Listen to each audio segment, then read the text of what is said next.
let's jump into the first case study. This is going to be from a large telco company. So take it away. Yeah, sure. So this is a really interesting one, and it's really about brand incongruent. So it was about this very large telecommunications company, phone company, right? Pretty clear as to what they do, and they wanted to get into the computer business. And so they bought a big computer company. And so they wanted to really, sell an end-to-end solution from the computer on your desk through the connection, the wire, all the way through to the back end, big company servers. And I joined there to help with that kind of brand transformation, moving through the acquisition and rebranding the company to the telecommunications company. And we were launching a brand new enterprise server family, big iron, back then that ran all companies' back-end services and customers. And we had a big problem. The big problem was brand incongruent. So, you're selling these really expensive enterprise servers that cost anywhere from $600,000 to millions of dollars to the Fortune 500, yet it's branded this phone company. So, how do we do that? That's a big problem. So I've started talking to Fortune 500 CIOs, and they're telling me, you expect me to buy millions of dollars of enterprise servers from a phone company? Like, I'm going to go buy it from Digital or, back then Tandem or Sequent or HP or any one of the, well-known computer companies, Compaq. And so we're stuck. That was the problem. And so then I just kept asking questions. And this is where really understanding the customer and the customer persona and how they buy, what they buy is really important. And I asked them, so how do you buy enterprise servers? What are the criteria? How do you make that decision on what to buy? And they said, well, it's a good question. We asked software companies. So we'll ask our database, we'll ask our database providers, what hardware does your database software perform the best on? Where is the screen on? And I said, oh, so you ask like database companies like Oracle, like Microsoft, like back then there was a company called Informix. And I'm like, oh, okay. So then we had the insight. So how do we get these companies to endorse this brand new line of enterprise servers, which was the latest and greatest technology, really? It was as good as anybody else's. And so I went out to California. We convinced these companies, Oracle and Informix, and there's the ad right there. You see Larry Ellison back there on Yeah, I the see it. ad. And we convinced them to do this ad campaign with us. It was a fully integrated marketing campaign, but the advertising part of it was kind of the focus of it. And we were everywhere. And we convinced these CEOs to, lean on our enterprise servers and saying, look, Oracle makes the best databases in the world, and they stream on this telecommunications company. And we had Jim Gray, who was then the very well-known and beloved CTO of Microsoft, do the same thing. And Bill White, who was the CEO of Informix, did the same thing.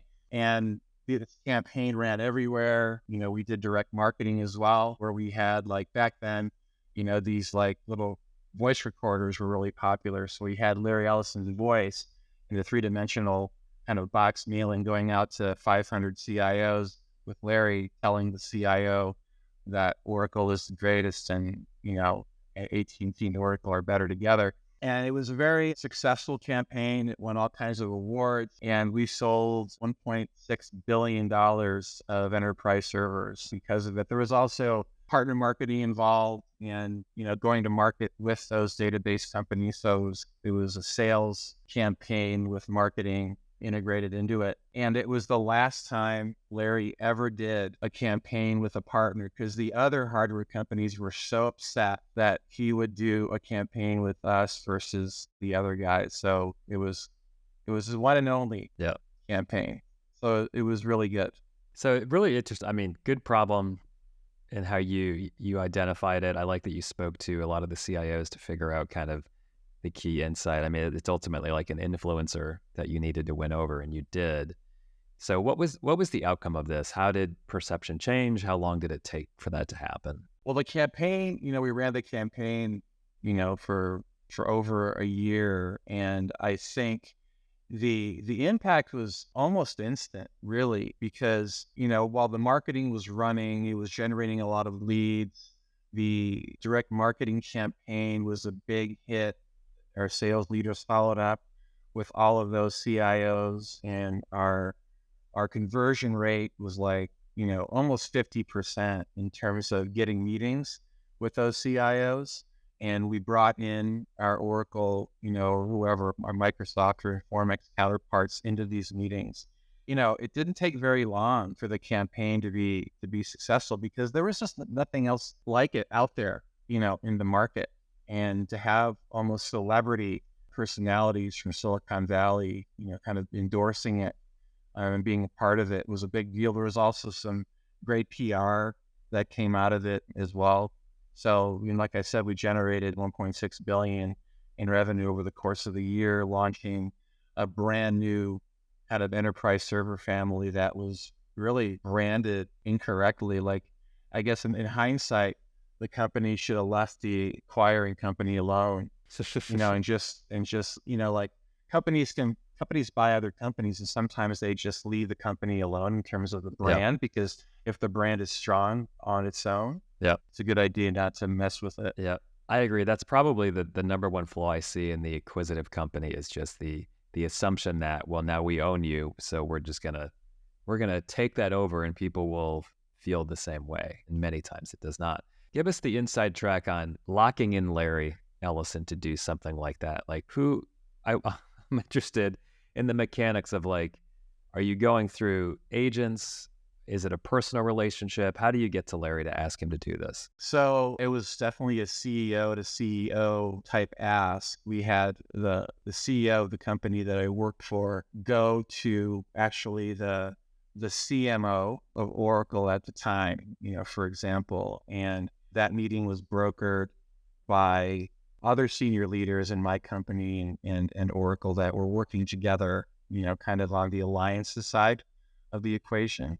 Because we were a big company, and we had business alliances with Oracle, as other major hardware companies had. So it was just kind of through that networking and getting the introduction, and then getting introduction to Larry. And so, I was there with our head of marketing at the time, and, we just played to his ego. He was really kind of into his health back then. He was into like yoga and green tea and all these things. And we were playing to that. And, there were several other poses, like, he's sitting on top of the server in kind of a yoga position. And that ad was probably the most popular out of the series. But, we were a big partner, and we did, good business together.